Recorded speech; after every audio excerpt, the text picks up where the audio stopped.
नमस्कार दोस्तों, मैं सुमित मिश्रा स्वागत करता हूं एक बार फिर से आप सभी का एमजेटी एजुकेशन में।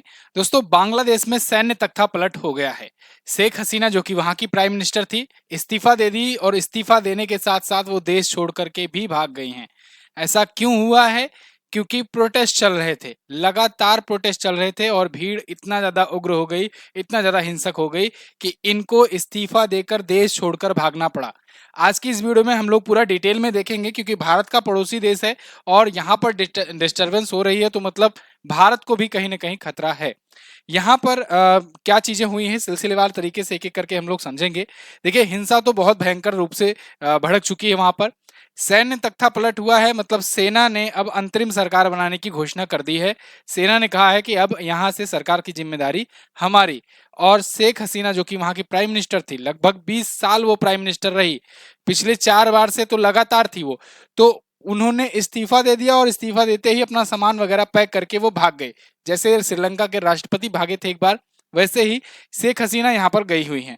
हालांकि वहाँ उनके राष्ट्रपति को तो कोई देख भी नहीं पाया था, भाग ली थी।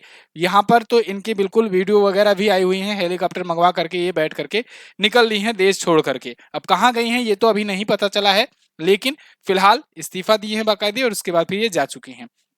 ये हैं वो नए आर्मी चीफ जो अब से होंगे बांग्लादेश के नए समझ लो केयर टेकर, या जो भी कह सकते हो, राष्ट्राध्यक्ष। आर्मी चीफ होंगे, आर्मी चीफ थे ये अभी तक। अभी 1 महीने पहले ही इनकी नियुक्ति हुई थी, मैंने आपको करंट अफेयर में बताया भी था। एक्चुअली में इन्होंने ही पीएम शेख हसीना के बारे में बताया कि ये इस्तीफा दे चुकी हैं और अब से यहाँ पर हम लोग काम करेंगे अंतरिम सरकार के रूप में। ये देखिए, इनका नाम है जनरल वकर उस जमान। अभी 1 महीने पहले ही इनकी नियुक्ति हुई थी और 1 महीने के अंदर ही अंदर पीएम को ये इस्तीफा दिलवा दिए। अभी टेलीविजन में इन्होंने एक संबोधन दिया और इसमें इन्होंने बताया कि सभी राजनीतिक दलों के साथ ये विचार विमर्श करेंगे। इसके बाद निर्णय लिया जाएगा कि अंतरिम सरकार बनाएंगे तो कैसे बनाएंगे, किस प्रकार से बनाएंगे। मतलब ये कह रहे हैं कि यहाँ पर उपस्थित जो सभी राजनीतिक दल है उनसे भी हम वार्तालाप करेंगे। मतलब पूरा सरकार बनाने के, सरकार चलाने के मूड में लग रहे हैं। इन्होंने कहा, हम अब देश के राष्ट्रपति के पास जाएंगे जहां हम अंतरिम सरकार के गठन पर चर्चा करेंगे, अंतरिम सरकार बनाएंगे और देश का प्रबंधन करेंगे। अभी 23 जून को ही, अभी पिछले महीने में ही इनकी नियुक्ति हुई थी। 3 वर्षों के लिए ये सेना प्रमुख के पद पर नियुक्त किए गए थे और अभी 1 महीने ही हुए हैं। जुलाई अभी बीता है, अगस्त शुरू हुआ है और 1 सवा 1 महीने में इन्होंने पीएम को वहां से हटा दिया है।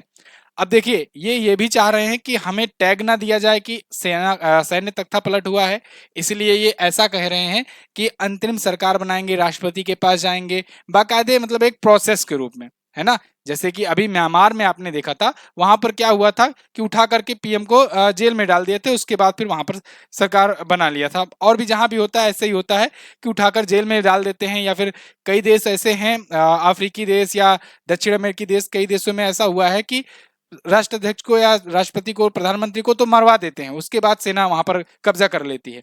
लेकिन यहाँ पर गनीमत ये रही कि वो इस्तीफा दी और इस्तीफा देकर के देश छोड़कर भागी और ये यहाँ पर बाकायदे सरकार बनाने की कोशिश में है। अब इसको लेकर के वहां पर भगदड़ भी मचनी शुरू हो गई। देखिए, बांग्लादेश में जब भी कोई ऐसी घटनाएं होती हैं तो उसका कुछ ना कुछ इफेक्ट पश्चिम बंगाल में भी देखने को मिलता है। पश्चिम बंगाल में भी कई कई बार अशांति की स्थिति पैदा हो जाती है। इसको लेकर के जो पश्चिम बंगाल की सीएम है ममता बनर्जी जी, इनका एक बयान आया है। इन्होंने कहा है कि I appeal to the people of Bengal to maintain peace. मैं पश्चिम बंगाल के या बंगाल के सभी जनता वासियों से, निवासियों से अपील करती हूं कि मेंटेन करें पीस, शांति व्यवस्था बनाए रखें। Do not pay attention to any kind of rumours, किसी भी अफवाहों पर ध्यान ना दें। This is matter between two countries, ये दो देशों के बीच का मामला है। We will support whatever decision to central government takes, जो भी सेंट्रल गवर्नमेंट डिसीजन लेती है हम उसका समर्थन करेंगे और उनके साथ बाकायदे इस मामले में खड़े हैं, क्योंकि ये दो देशों के बीच का मामला है। किसी भी रूमर, किसी भी अफवाहों पर ध्यान ना दें। पश्चिम बंगाल के निवासी हमारे भी वीडियो के माध्यम से जो भी जिनके पास जानकारी जा रही है, उनसे रिक्वेस्ट यही है कि किसी भी अफवाहों पर, किसी भी ऐसी अफवाहों पर ध्यान ना दे कि लोग भाग करके अब पश्चिम बंगाल में आके घुस रहे हैं, घुसपैठिए बढ़ रहे हैं, ऐसा कुछ ना अफवाहों पर ध्यान दे जब तक लीगल प्रूफ ना मिले। चलिए, अब इस पर सिलसिलेवार तरीके से जानते हैं कि एक एक चीज ये हुआ क्या था, आखिर क्यों ये हिंसा इतनी भड़क गई कि प्रधानमंत्री को इस्तीफा देकर देश छोड़कर भागना पड़ गया। तो देखिए, हुआ क्या कि 5 जून को वहां की हाईकोर्ट ने स्वतंत्रता सेनानियों के परिजनों और अन्य को 56% कोटा देने को कहा था। इनके खिलाफ प्रदर्शन शुरू हो गया। मेन लड़ाई आरक्षण वाली ही है। यहाँ पर डेट वाइज समझ लो, फिर मैं पूरी कहानी आपको बताता हूँ। फिर 12 जुलाई को क्या होता है कि बांग्लादेश में प्रदर्शन शुरू हो जाता है। प्रदर्शन हिंसक हो जाता है। प्रदर्शनकारियों ने वहां की दुकानें, गाड़ियां ये सब जलाने शुरू कर दी। 14 जुलाई को पीएम शेख हसीना ने प्रदर्शनकारियों को रजाकार या गद्दार कह दिया और इससे प्रदर्शन और ज्यादा बढ़ गया। 19 जुलाई को प्रदर्शन और भीषण हुआ। एक ही दिन में 60 से ज्यादा लोगों की जान चली गई। 20 जुलाई को आंदोलन से जुड़े जो छात्र हैं, नाहिद इस्लाम को पुलिस ने गिरफ्तार कर लिया। देखिए, शुरुआत में ऐसा कहा जा रहा था कि ये छात्र आंदोलन है, छात्र नाराज हैं, आरक्षण को लेकर के छात्र गुस्सा हैं और वो आंदोलन कर रहे हैं।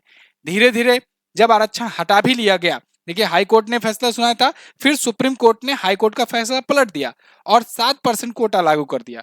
ठीक है ना, अभी मैं बताऊंगा, पहले कोटा का पूरा वहां प्रावधान बताऊंगा। लेकिन फिर भी जब कोटा, जब आरक्षण उतना हट क्या गया, मतलब कम कर दिया गया बिल्कुल, फिर भी प्रदर्शन जारी रहा और प्रदर्शनकारियों की अब डिमांड थी कि पीएम इस्तीफा दो, और ये इस्तीफे में बदल गई। इसके बाद से अभी स्थिति ये आई 5 अगस्त को कि वहां की प्राइम मिनिस्टर इस्तीफा देकर देश छोड़कर भाग गई। अब आइए समझते हैं यहाँ पर आरक्षण वाला ये विवाद है क्या। देखिए, बांग्लादेश में ना 30% सरकारी नौकरियों के लिए आरक्षित है, केवल उन लोगों के लिए जो 1971 में स्वतंत्रता संग्राम के हिस्सा थे। जैसे अपने यहाँ स्वतंत्रता संग्राम चला था, तो स्वतंत्रता संग्राम सेनानियों को अभी भी आरक्षण मिलता है कुछ परसेंटेज। 1947 तक जो भी मतलब स्वतंत्रता में भाग लिए थे तब। ऐसे ही 1971 में बांग्लादेश एक नया देश बना, क्योंकि उससे पहले तो पूर्वी पाकिस्तान था इधर। तो पाकिस्तान को जब हरा करके भारत ने भेजा तो वहां पर नया देश बना। उसमें बांग्लादेश के स्वतंत्रता संग्राम सेनानी भी बहुत सारे थे। तो उनको 30% सरकारी नौकरियों में सीटें आरक्षित मिलती हैं, रिजर्वेशन मिलता है। अब इसको लेकर के वहां की जनता थी नाराज। उनका यह कहना था कि भाई यहाँ पर 30% आरक्षण है और 30% की वजह से, आरक्षण की वजह से जो योग्य नहीं है वो भी भरते चले जा रहे हैं, जिस वजह से व्यवस्था उतनी ठीक से चल नहीं रही है और बाकी लोग जो हैं वो पीछे रह जा रहे हैं। देखिए, वहां पर टोटल 56% आरक्षण मिलता है, आपको हर जगह 56% दिखेगा। टोटल 56% वहां रिजर्वेशन मिलता है, जिनमें से 30% केवल उनको मिलता है जो 1971 के मुक्ति संग्राम में भाग लेने के वाले स्वतंत्रता संग्राम के मतलब परिवारजन है, उनकी पीढ़ी दर पीढ़ी आई हुई है उनको। 10% मिलता है सामाजिक आर्थिक तौर पर पिछड़े हुए जो जिले हैं उनको। 10% मिलता है महिलाओं को। 5% आरक्षण मिलता है जातिगत अल्पसंख्यक जो हैं उनको, और 1% आरक्षण मिलता है दिव्यांगों को। तो ये तो 56% का क्राइटेरिया है पूरा कि किसको ऐसा आरक्षण मिलता है। इसमें से देखिए 30%, ये जो सबसे ज्यादा आरक्षण है ना, ये मुक्ति संग्राम के जो हिस्सा लेने वाले, जो जिनके परिवारजन रहे थे, स्वतंत्रता संग्राम सेनानी कह सकते हैं, उनके परिवारजनों को मिलता है। इसी को कम करने या खत्म करने की मांग लेकर के छात्र जो है प्रोटेस्ट कर रहे थे। इसको पहले तो इसको नहीं बदला गया, वहां के हाई कोर्ट ने कहा नहीं बदला नहीं जाएगा। लेकिन जब प्रोटेस्ट बहुत ज्यादा हो गया तो सुप्रीम कोर्ट ने घटा करके 7% कर दिया। लेकिन फिर भी प्रोटेस्ट जारी रहे और फिर इस्तीफे की डिमांड होने लगी कि पीएम शेख हसीना इस्तीफा दो।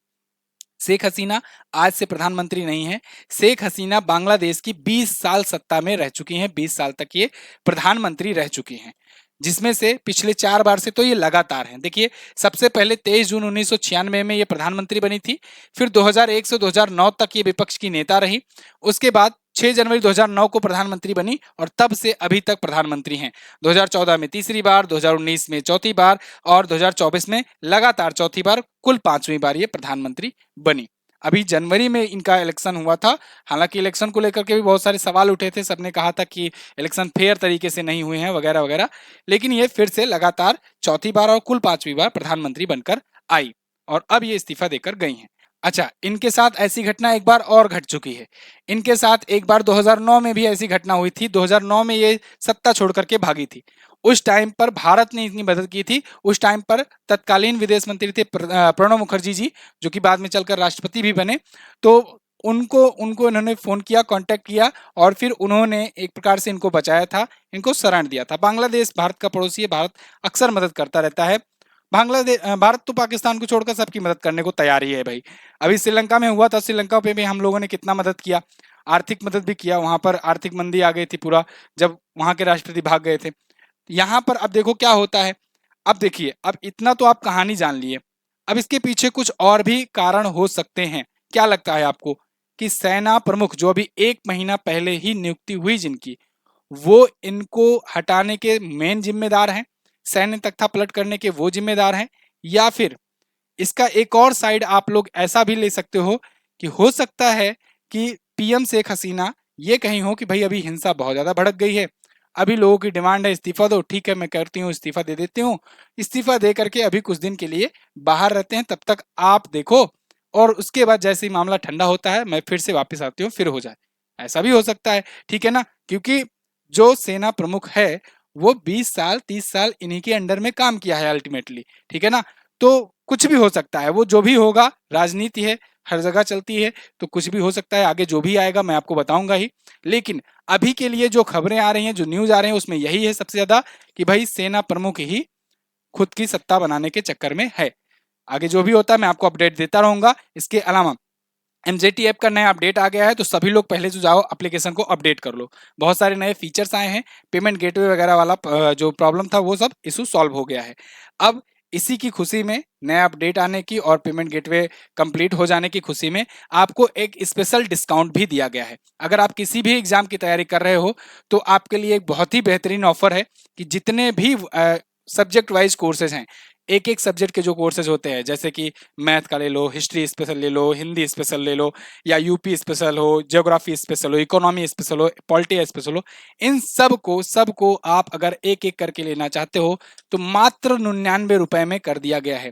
399 ये प्राइस थी, लेकिन अब ये घटा करके मात्र 99 में कर दिया गया है। और यकीन मानो, अगर आप पढ़ लोगे एक बार ना, तो कोई भी एग्जाम में बैठो आप अच्छे से पूरा टैकल कर जाओगे। एक एक सब्जेक्ट एक एक बार उठाओ और खत्म करते जाओ एक एक तरफ से, ठीक है ना। हिस्ट्री आप पाओगे तो बिल्कुल दक्षिण भारत का इतिहास से लेकर उत्तर भारत का इतिहास सब कुछ पढ़ाया हुआ हूँ, कहीं इतना इतिहास नहीं मिलेगा आपको मात्र 99 रुपए में। आप जाकर के एमजेटी ऐप पर ले सकते हो। इसके अलावा हमारी जो ई बुक्स वगैरह आई हैं इन पर भी डिस्काउंट है। ये सब डिस्काउंट आपको एमजेटी ऐप पर मिलेगा। फटाफट से जाइए गूगल प्ले स्टोर पर, और गूगल प्ले स्टोर पर जाकर के आप एमजेटी ऐप डाउनलोड कर लीजिए। बाकी इस वीडियो के बारे में आपका क्या ख्याल है कमेंट में करके जरूर बताइएगा। मिलते हैं अगली वीडियो में, तब तक के लिए नमस्कार, जय हिंद, वंदे मातरम।